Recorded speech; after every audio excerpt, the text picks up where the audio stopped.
ಮಾರ್ಗದರ್ಶನ ತುಂಬ ಮುಖ್ಯ. ಅದರಲ್ಲಿ ಒನ್ ಟು ಒನ್ ಅಂದರೆ ಒಬ್ಬರಿಂದ ಮತ್ತೊಬ್ಬರಿಗೆ ಒನ್ ಟು ಒನ್ ಮಾರ್ಗದರ್ಶನದ ಅಗತ್ಯತೆ ಎಷ್ಟು ಮುಖ್ಯ. ಯಾಕೆಂದರೆ ನಾನೊಬ್ಬ ಮಾರ್ಗದರ್ಶಕ. ಆ, ಹಲವಾರು ಜನರನ್ನ ನಾನು ಮಾರ್ಗದರ್ಶನವನ್ನು ಮಾಡ್ತಾ ಇರ್ತೇನೆ.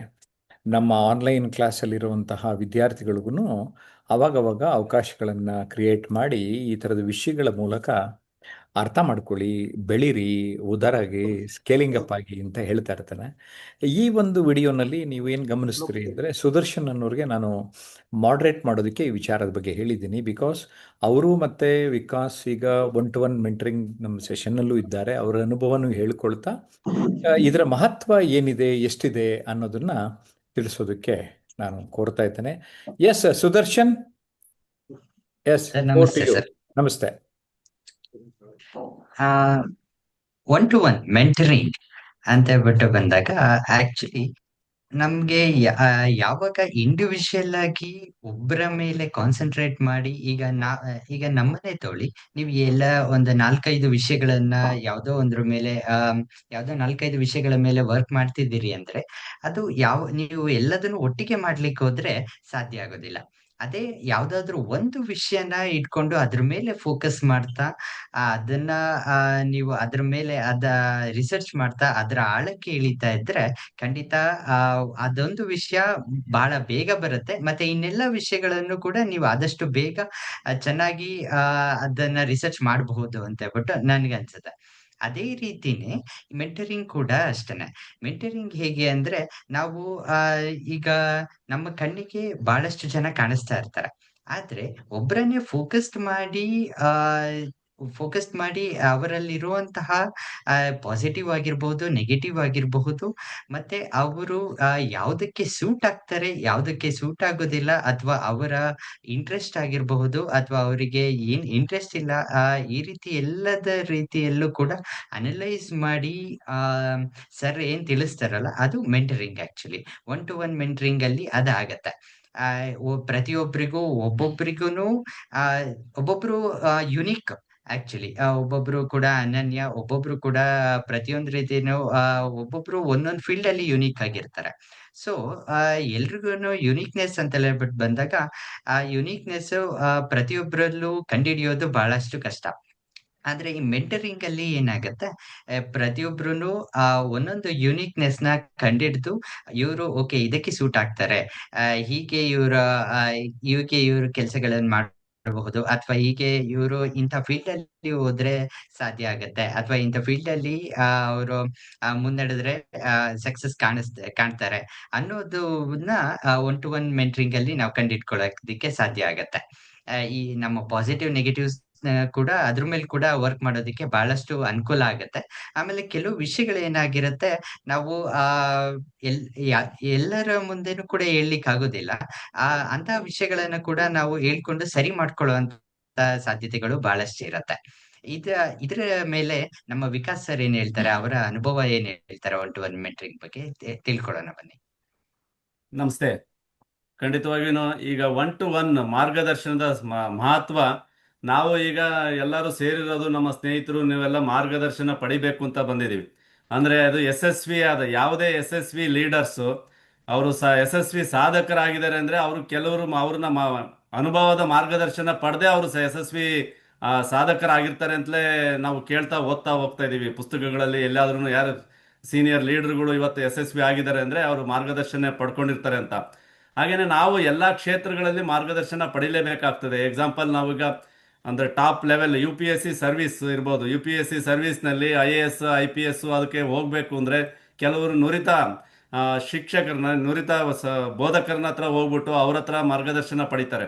ಅಂದರೆ ಒಂದು ವರ್ಷಕ್ಕೆ 50 ಲಕ್ಷ ಜನ ಅವ್ರ ಎಕ್ಸಾಮ್ ಪ್ರಿಪೇರ್ ಆಗಬೇಕು ಅಂದರೆ ನಾವು ಅಲ್ಲಿ UPSC ಸರ್ವಿಸ್ನಲ್ಲಿ ನಾವು ಅವ್ರಿಗೆ ಮಾರ್ಗದರ್ಶನ ಪಡೆದ್ರೆ ನಾವು ಆ ಲೆವೆಲಿಗೆ ಬರ್ಬೋದಾ ಅಂತೇಳಿ ಆ ಮಾರ್ಗದರ್ಶಕರು ನಮಗೆ ಅವರು ಒಂದು ಸಮಯ ಒಂದು ಕೊಟ್ಟು ನಮಗೆ ಅವ್ರಿಗೆ ಒಳ್ಳೆ ಒನ್ ಟು ಒನ್ ಒಂದು ಮಾರ್ಗದರ್ಶನ ಕೊಡ್ತಾ ಹೋಗ್ತಾರೆ. ಹಾಗೇನೆ ಅದು ಒಂದೇ ಅಲ್ಲ, ಈಗ ವೃತ್ತಿ ಜೀವನದಲ್ಲಿ ಇರ್ಬೋದು ವೃತ್ತಿ ಮಾರ್ಗದರ್ಶನ ಅವ್ರ ವೃತ್ತಿನಲ್ಲಿ ಯಾವುದಕ್ಕೆ ಮುಂದೆ ವೃತ್ತಿನ ಚೇಂಜ್ ಮಾಡ್ಕೊಂಡು ಅವ್ರಿಗೆ ಮುಂದೆ ಯಶಸ್ವಿ ಆಗಲಿಕ್ಕೆ ವೃತ್ತಿ ಜೀವನಕ್ಕೂ ಅವರು ಮಾರ್ಗದರ್ಶನ ಪಡಿಬೋದು ಅಂತ ಹೇಳ್ಬೋದು. ಯಾಕೆ ಅದೇ ರೀತಿ ಉದ್ಯಮದಲ್ಲಿ ನಾವೇನಾದ್ರು ಬಿಸ್ನೆಸ್ ಮಾಡ್ತಾ ಇದ್ದು ಉದ್ಯಮ ಸ್ಟಾರ್ಟ್ ಮಾಡಬೇಕು, ಯಾವುದೇ ಆ ಉದ್ಯಮ ಅವತ್ತಿನ ಪ್ರೆಸೆಂಟ್ ಸಿಚುಯೇಷನ್ ಹೇಗಿದೆ, ಮುಂದೆ ನಾವು ಆ ಉದ್ಯಮನ ನಡೆಸಿದ್ರೆ ನಾವು ಯಶಸ್ವಿ ಆಗ್ತೀವ, ಆ ವಿಚಾರದಲ್ಲಿನ ನಾವು ಮಾರ್ಗದರ್ಶನ ಪಡೆದ್ರೆ ಖಂಡಿತವಾಗೂ ಯಶಸ್ವಿ ಆಗಕ್ಕೆ ಚಾನ್ಸಸ್ ಇರ್ತದೆ ಅಂತ ಹೇಳ್ಬೋದು. ಯಾಕೆ ಅದೇ ರೀತಿ ನಾವು ಕೌಶಲ್ಯಗಳಿಗೆ ಮಾತಾಡ್ತಾ ಹೋಗ್ತೀವಿ. ಕೌಶಲ್ಯ ಕಲಿತ್ರೆ ಎಲ್ಲದನ್ನು ನಾವು ಯಾವ ರೀತಿ ಇದಕ್ಕೆ ಉಪಯೋಗಿಸ್ಕೊಂಡು ಮಾರ್ಗದರ್ಶನ ಪಡೆದ್ರೆ ಏನಾಗ್ತದೆ, ಈಗ ನಾವು ಜಯಪ್ರಕಾಶ್ ನಾಗ್ತೇಳಿ ಅವರ ಮುಖಾಂತರ ಜೀವನ ಕೌಶಲ್ಯಗಳನ್ನಂತ ಏನು ಹೇಳ್ತೀವಿ, ಕಮ್ಯುನಿಕೇಷನ್ ಸ್ಕಿಲ್ಸ್ ಇರೋದು. ಭಾಷಣ ಮಾಡಬೇಕು, ವೇದಿಕೆ ಮೇಲೆ ಹೋಗ್ಬೇಕು, ವೇದಿಕೆ ಮೇಲೆ ಹೋಗಿ ನಾವು ಹೇಗೆ ಸುಂದರವಾಗಿ ಮಾತಾಡಬೇಕು, ಮಾತುಗಾರಿಕೆಯ ಕಲೆ ಹೇಗಿರಬೇಕು, ನಮ್ಮ ಮಾತುಗಳನ್ನು ಸಭಿಕರು ಮುಂದ್ಗಡೆ ಇರೋರು ಇಂಪಾಗಿ ಕೇಳಬೇಕು ಅಂದರೆ ನಮ್ಮ ಮಾತು ಹಿತವಾಗಿ ಮುತವಾಗಿ ಮೃದುವಾಗಿರಬೇಕು ಅಂತಂದರೆ ನಾವು ಜಯಪ್ರಕಾಶ್ ನಾಗ್ತೇಳಿ ಅವರ ಮಾರ್ಗದರ್ಶನ ಪಡೆದ್ರೆ ಅವರು ಎಲ್ಲಿ ಯಾವ ರೀತಿಯಾಗಿ ತಿದ್ದಿ ಒಂದು 1 to 1 ಅಂತಂದ್ರೆ ಅಲ್ಲಿ ಗೊತ್ತಾಗ್ತದೆ. 1 to 1 ನಾವು ಯಾವ ರೀತಿ ಎಲ್ಲಿ ತಪ್ಪು ಮಾಡ್ತಾ ಹೋಗ್ತೀವಿ. ಈಗ ಪ್ರತಿ ಗುರುವಾರ ನಾವೆಲ್ಲ ಮಾತಾಡ್ತಾ ಇದೀವಿ, ಆ ಭಾಷಣ ಮಾಡ್ಲಿಕ್ಕೆ ಅಂತಲೇ ಮಾತಾಡೋ ವಿಚಾರಕ್ಕೆ ವಿಷಯದನ್ನೇ ಕೊಡ್ತಾ ಹೋಗ್ತಾರೆ. ಆ ವಿಷಯಗಳಲ್ಲಿ ಎಲ್ಲಿ ತಪ್ಪು ಮಾಡ್ತೀವಿ ಅದನ್ನ ಅವರು 1 to 1 ನಲ್ಲಿ ನಮಗೆ ಒಂದೊಂದು ಪಾಯಿಂಟ್ನ ತಿದ್ದಿ ಹೇಳುವ ಮುಖಾಂತರ ನಮಗೆ ಮಾರ್ಗದರ್ಶನ ಕೊಡ್ತಾರೆ. ಅವರು 35 ವರ್ಷದ ಅನುಭವ ಇರುವ ಮುಖಾಂತರ ಅವರು ಅವರು ಕೌಶಲ್ಯಗಳ ಕಲಾವಿದರಾಗಿದ್ದಾರೆ ಅಂತೇಳಿ. ಯಾಕೆಂದ್ರೆ ಅವರು ಅಷ್ಟು 17ಕ್ಕೂ ಹೆಚ್ಚು ಪುಸ್ತಕಗಳನ್ನು ಬರೆದು ಅವರು ನಮಗೆಲ್ಲ ಮಾರ್ಗದರ್ಶನ ಕೊಡ್ತಾ ಇದ್ದಾರೆ ಅಂದ್ರೆ ಅಷ್ಟು ಅನುಭವ ಇದೆ. ಅವರ ಅನುಭವ ಪಡೆದ್ರೆ ನಾವು ಯಾವುದೇ ಕೌಶಲ್ಯಗಳಿರ್ಬೋದು, ವೃತ್ತಿ ಜೀವನಕ್ಕೆ ಇರ್ಬೋದು, ಸ್ಪರ್ಧಾತ್ಮಕ ಪರೀಕ್ಷೆಗಳಲ್ಲಿರ್ಬೋದು, UPSC ಇರ್ಬೋದು, KS ಆ ಪರೀಕ್ಷೆಗಳಲ್ಲಿ ಖಂಡಿತವಾಗಿಯೂ ಅವರು ಯಶಸ್ವಿನ ಕಾಣ್ತಾರೆ ಅಂತ ಹೇಳ್ತಾ ನನ್ನ 2 ಮಾತುಗಳನ್ನು ಮುಗಿಸ್ತೇನೆ. ಧನ್ಯವಾದಗಳು. ಧನ್ಯವಾದಗಳು ಸರ್, ತುಂಬಾ ಚೆನ್ನಾಗಿ ತಿಳಿಸಿದ್ರಿ. ಆಕ್ಚುಲಿ ಏನಂದ್ರೆ ಪ್ರತಿಯೊಂದು ಕ್ಷೇತ್ರಗಳಲ್ಲೂ ನಮಗೆ ಮೆಂಟರಿಂಗ್ ಬೇಕಾಗತ್ತೆ, ಪ್ರತಿಯೊಬ್ಬರಿಗೂ ಮೆಂಟರಿಂಗ್ ಬೇಕಾಗತ್ತೆ. ಮತ್ತೆ ಇನ್ನೊಂದು ತಿಳಿಸಿದ್ರಿ, ಮೆಂಟರ್ ಅನ್ನೋರು ಆಲ್ರೆಡಿ ಅನುಭವ ಪಡ್ಕೊಂಡು ಮೇಲೋಗಿರೋದ್ರಿಂದ ನಮಗೆ ನಮ್ಮ ದಾರಿ ಸುಲಭವಾಗುತ್ತೆ ಅನ್ನೋದನ್ನ ತುಂಬಾ ಕ್ರಿಸ್ಪ್ ಆಗಿ ಚೆನ್ನಾಗಿ ಹೇಳಿದ್ರಿ ಅದನ್ನ. ಧನ್ಯವಾದಗಳು ಸರ್. ಈಗ ನೆಕ್ಸ್ಟ್ ಪಾಂಡುರಂಗ ಸರ್ ಅವರು, ನಿಮ್ಮ ಅನುಭವ ತಿಳಿಸಿ. 1 to 1 ಮಾರ್ಗದರ್ಶನ ಬಗ್ಗೆ ನಾ ಹೇಳ್ಬೇಕಂದ್ರೆ ಸರ್, ನಾವು ಒಂದು ಪುಸ್ತಕವನ್ನು ನಾವು ಓದಿದಾಗ ಅದೊಂದು ದಾರಿ ತೋರಿಸುತ್ತೆ ಸರ್. ಅದೇ ರೀತಿ ಗುರು ನಮಗೆ ಅದನ್ನ ಪುಸ್ತಕವನ್ನು, ಅದು ನಮ್ಗೆ ಜ್ಞಾನವನ್ನು, ವಿದ್ಯೆಯನ್ನು ಕಲಿಸ್ತಾನ. ಅದೇ ರೀತಿ ತರಗತಿ ನಮ್ಗೆ ಜ್ಞಾನ ಕೊಡ್ತೀವಿ ಸರ್. ಆದರೆ 1 to 1 ಮಾರ್ಗದರ್ಶನ ಜೀವನವನ್ನು ಕಟ್ಟುತ್ತೆ ಸರ್. ಅದೇ ರೀತಿ ಕವಿ ಕುವೆಂಪು ಹೇಳದಂಗ ಸರ್, ಬಾರಿಸು ಕನ್ನಡ ಡಿಮ್ ಡಿಂಬವ ಓ ಕರ್ನಾಟಕ ಹೃದಯ ಶಿವ.